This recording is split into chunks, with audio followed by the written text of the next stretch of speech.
John from Living More with Less. Today we've got the opportunity to talk with Gregg Easterbrook, the author of The Progress Paradox. It's about why people feel worse even though the world continues to get better. It's a book that I read a little while ago and reviewed on my blog, and I felt it was very validating for the whole Living More with Less principle.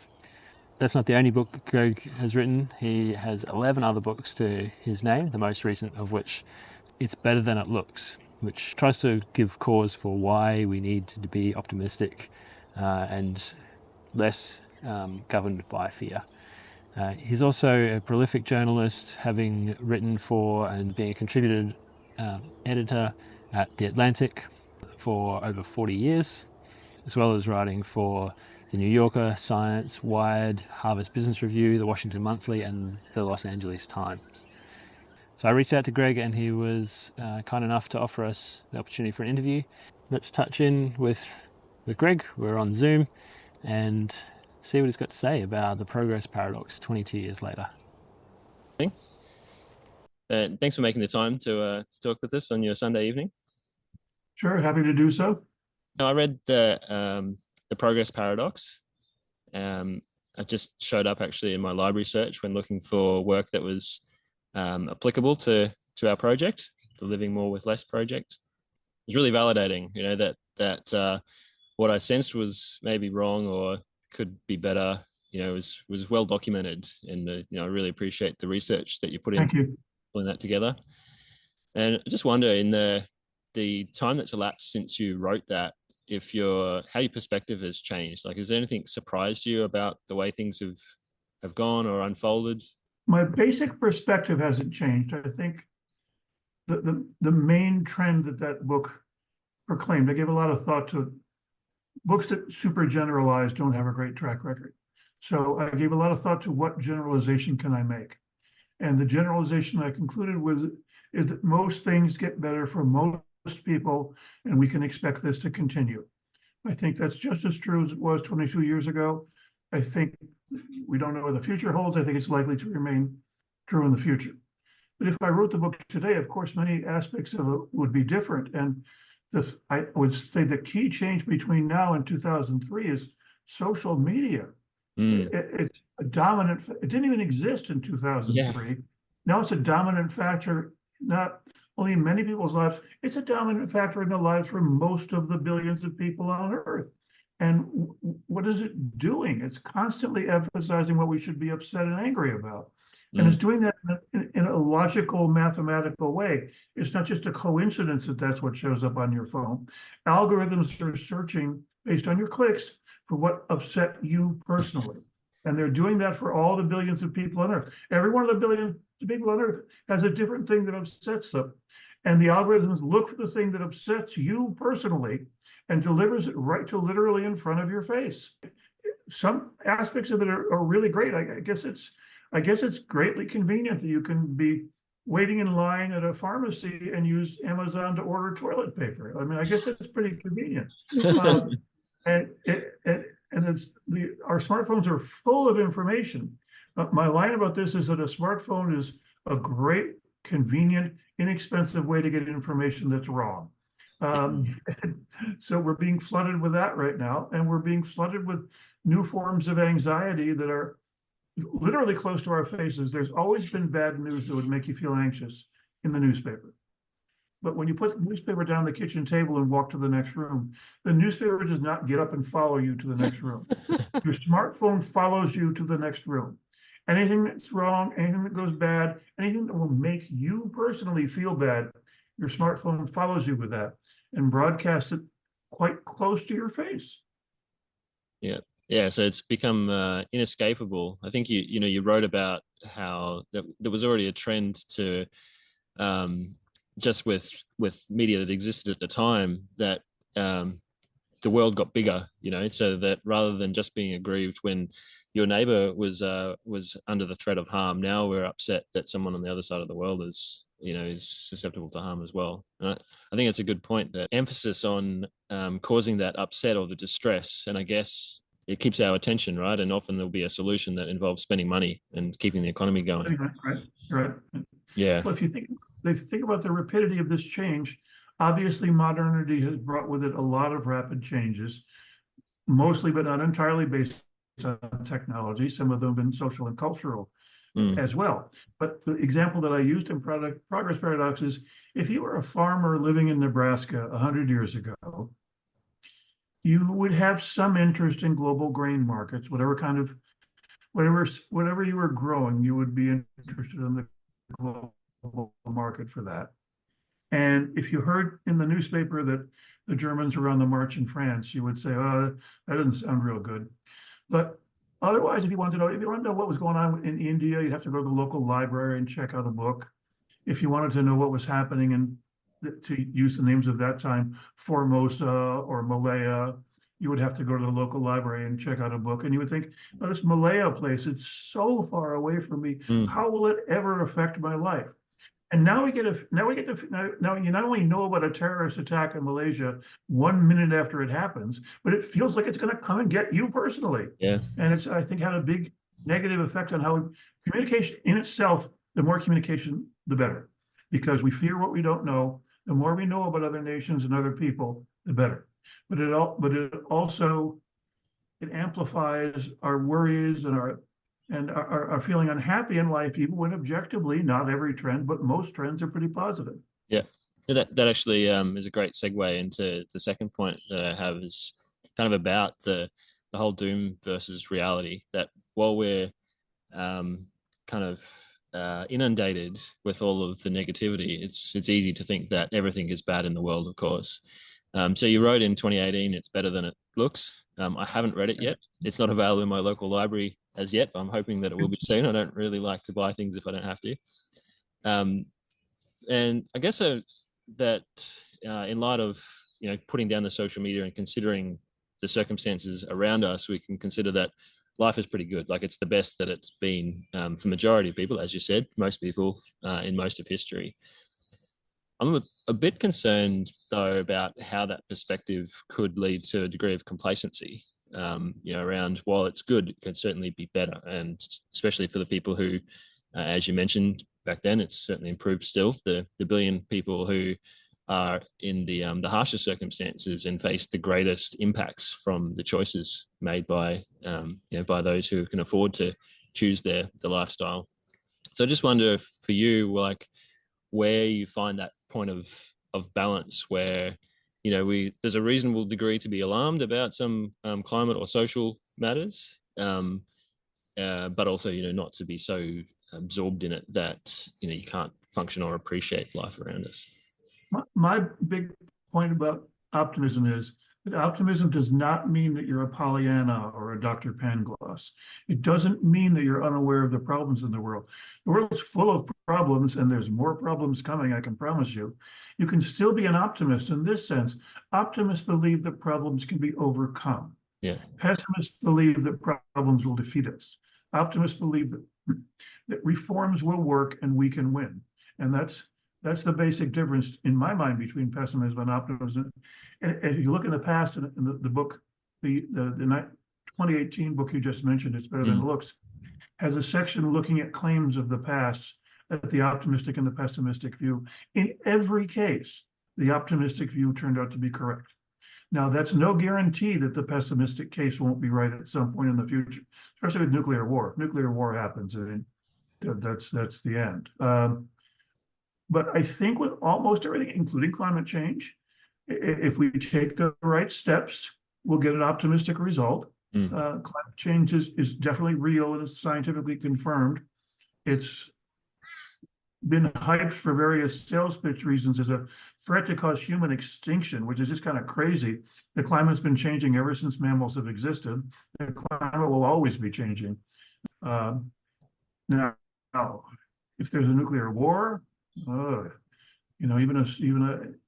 hesitate even to say small nuclear war, but even a small nuclear war would block out the sun for several years. Crops would fail all over the world. There's a chance of terrible, terrible damage from nuclear wars. So, yeah, and that's the second thing that I worry about in the world. I don't worry about nature.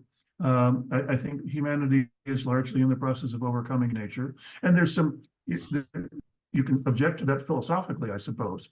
But most of the time that men and women have existed, most of the harm that's happened to us has been done by nature. Now, harm done to us by nature is really in decline. I think it's conceivable we could we'll never eliminate earthquakes and volcanoes, but everything else we could probably eliminate. But on the other hand, the harm that we threaten to each other through improved military weapons is getting worse. Okay, I hadn't. My focus has mostly been on the Earth systems, like the planetary boundaries model before, and obviously a little concern around potential major conflagrations. That I've also seen that living in Australia and New Zealand, we're least likely to be affected by blocking out of the sun, and because it's unlikely to be any direct strike. So maybe we become the popular destination in such a eventuality. But yeah, well, I tell you, I grew up in Buffalo, New York, but my line is if global warming raises the temperature of the earth, then Buffalo, New York will become a vacation paradise. So I'm interested in this idea of hope as a practice. Uh-huh. And I wondered if there are any current trends towards a more values-driven society that you know of. I wish I could say that there were. I think some individuals are putting great focus on this, including the two of you. You can't legislate how people feel about themselves or how they feel about their lives. You can't tell people you must be hopeful, you must be optimistic. This is never going to work. People have to do that. It's a choice that we have to make for ourselves. And I always say when I talk to audiences, and especially college kids, they say, oh, we're doomed, we're doomed. I say, no, we're not doomed. You want to believe that we're doomed? That's a choice that you can make, okay? You make that choice if you want to. If you want to believe that you can take control of your own life and that you can get along with your neighbors and that you can make things work, the things around you, that you can make them work and make them happier, that's also a choice that you make. I'll tell you, you would say, well, everyone would choose to be happy. Choosing to be happy is hard. Happiness is work. The default condition of the human species seems to be bitterness because it's easier to be angry than to be happy. It's easier to shut other people out than to form a community with other people and to get along with them, which inevitably is going to take some work. It's easier to feel recriminations than to be forgiving. Being forgiving is amazingly important in life. But it's hard to be forgiving. You do something terrible to me, and I'm supposed to forgive you for it? Well, if I don't forgive you, who's going to suffer? I will. So, but these are all things that require work. And this is work at the individual level. Governments have nothing to do with this. Yeah. I actually really appreciated the examples that you provided about forgiveness in that book too. I think it's a good reminder. So much of the work that we need to do, as you highlighted, is work for our own happiness. It's hard work. It's work that we've got to do to accept our own foibles or flaws. And I'll tell you one story of forgiveness I know personally from my own life. I won't tell the names, but a longtime friend of mine from college, his wonderful 19-year-old daughter was killed at a gasoline station by a woman who was high on meth and painkillers and lost control of her car. And it was every bit as heartbreaking as you could imagine. And ultimately they met with that woman and forgave her. They learned about her life and the struggles that she had and the reason she was doing drugs and driving on that day. She shouldn't have been doing that. It was irresponsible. She shouldn't have done it. But they realized that there was a side to her story too, and they forgave her. And it's prevented them from being consumed by bitterness over the loss of their wonderful daughter. Yeah. I think that's a really powerful example. I think hard thing to do, but I think that is that being curious about someone else's situation rather than immediately defensive or reactive about it. So it's an important skill that we need to find and practice. I feel like it's almost like Studio Ghibli versus Disney. Yeah, that's right. You got to move past the Disney narrative that there's good and evil and accept that everyone kind of has an underlying motivation that, for the majority of people is if not good, at least it is, it's neutral, it's survival. And I guess on the topic of survival, a core part of our messaging through our project is the value of effective altruism. and Mhm. and what that can do for all parties. For the people who are participating in it as the giving parties, and also those who benefit from it. So I just wonder if like what your position is on that, and how you'd see effective altruism, especially quite generous giving, would fit into a future where people do find more meaning in their kind of day-to-day existence. Well, I'll tell you, this is one of the admirable things about American society. We're an American, obviously, we have all kinds of faults. The United States tends to crash across the landscape like some sort of science fiction monster, paying very little attention to what we're doing. But we do some things that are good. And last year in the United States, individuals gave, here's the number, get ready, $557 billion to charity. That's from individuals to schools, charities, NGOs, food banks. That works out to 2,800 American dollars per adult in the United States. That's how much we gave away last year. And that's pretty good. And we're also really good at making money here. So we've got lots to give away, but we should give away a lot of it. Giving money away is fun. I would think the greatest argument for being rich is how fun it would be to give your money away. Holy, that would be fun. And at least we have some of this going on here. Appreciate that perspective, and I think that that does build on what I was saying. That I feel like often people are thinking that giving is just for the recipient, but not understanding or appreciating that. Oh no, it's for you. Yeah, You feel good. That's why you do it. And there's a chapter in Progress Paradox called "Selfish Reasons to Become a Better Person." Yeah, and to be grateful, giving, to be kind to other people. These aren't just virtues that your grandmother told you about. These are good for you, so you feel good about yourself. Yeah, they're instincts, right? There's a reason that we have all of these motivations. Yeah. I'm sure that's right. When I think that during COVID was a particular instance here, and I'm sure it was similar worldwide. A lot of people started to question their previously held concepts of what a good life is, or what they need, what they actually need to be doing. They cut back on work. They started spending more time with their family or reconnecting. Some people might have even put down their social media to an extent, or other people picked it up. But I think that was a moment in time, or extended moment in time, where there was an opportunity to make a bit of a pivot. We had an opportunity, and it's slipping away. But there is still obviously people who are coming to realization. Often it's in their 30s, or at some point where there's a bit of a milestone. Children are becoming a bit more independent, or maybe they've left home, where they are questioning, what am I doing this for? Why am I actually renovating this house now? Or why am I here in this European holiday? This isn't actually as fulfilling as I imagine it might be.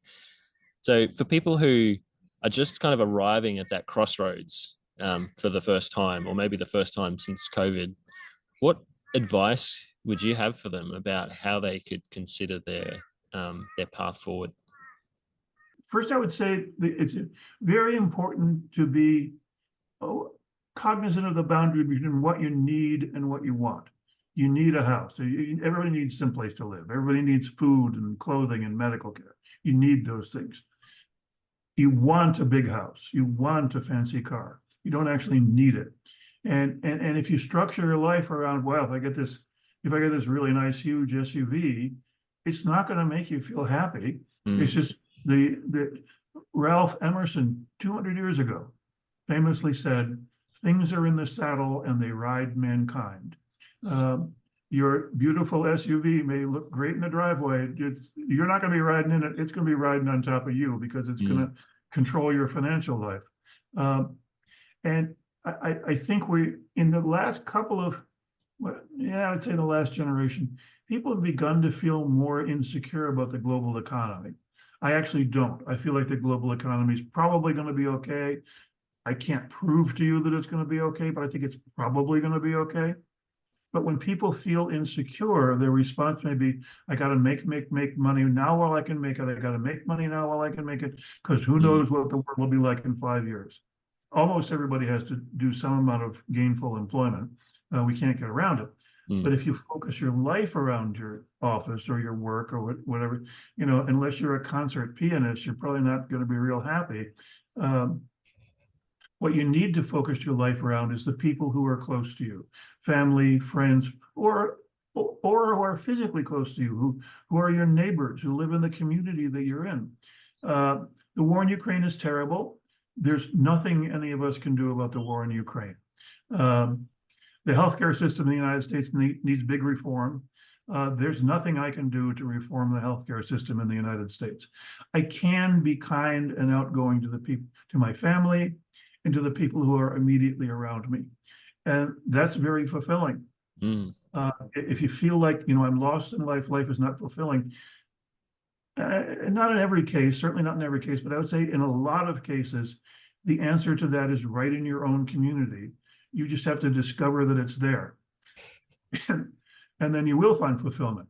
And the less time you spend on the internet, not only are you more likely to make that discovery, but the internet increases loneliness. Why do you think we have this epidemic of loneliness at the same time that the smartphone has come along? It's not some weird coincidence. One causes the other.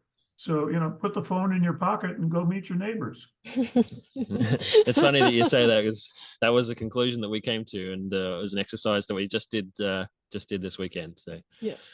Well, there you go. And it was very scary. It's such a weird thing to do now, to go and door knock in your neighborhood and say, hey, I'm John from down the road. But it turned out that how did it work out? Well, it worked out very well. The first person was alarmed that someone was at their door. Who are you? And what do you want? Because everyone expects to be sold something. But as soon as we said that we were their neighbors, we were welcomed inside, and we chatted for half an hour, and we made plans to catch up again. That's great. And we repeated that. So that's a great story. If you do that, there's always going to be some quirky person who doesn't want to meet you. But I bet you 9 out of 10 people whose door you knock on will be glad that you did it.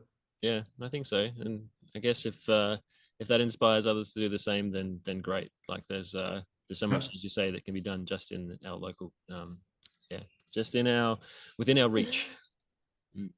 So just wondering if you had any further comments to add. The best reason to be a good person is that it makes you feel good. And if it helps the world, so much the better. Yeah. And also, like the part of our pitch is you got to let go of all this stuff, which is why the progress paradox kind of really clicked, that we're so caught in how hard done by we are. There's no way we can afford to give to others. But if we accept that we're in a better situation than 99.9% of people who've ever lived and 97% of people who are alive now, then maybe we can find 1% to give, or 5%. Yeah. I'm sure you know the saying, poor man want to be rich, rich man want to be king. There's always somebody who has more than you have. It's completely pointless to chase them. You experience your own life and you give away as much as you can, and then you'll be happy. Thanks very much. Thank you for your time. Great to talk to you guys. All right. Good luck to you in the future. Good night, guys. Thanks, Greg. See you. I guess good morning, but good night to you. And to you. Thank you. So I really enjoyed that opportunity to speak with Gregg. I wouldn't say that we necessarily align 100% on all of the things. The notion of overcoming nature, I guess that was a bit of a weird one for me, seeing nature as an opponent. But I guess, I take his point that from a survival perspective, overcoming nature was kind of what we're instinctively trying to do. But I would like to consider that we're not separate to nature, and we don't really, if we overcome nature, then maybe we don't really have anything to exist for. Not sure. Anyway, definitely gonna have to come back to that idea. It's also surprising to hear his specific concerns around nuclear war. Don't really feel like I need to go there right now. But other important points that Gregg made, and that were really reinforcing the same points from back then, is around the importance of being social, engaging with the people who are close to you and nearby, and also the importance of forgiveness and gratitude, and giving as well. So I really appreciated that. hope that you get something out of this discussion, and I look forward to seeing you next time.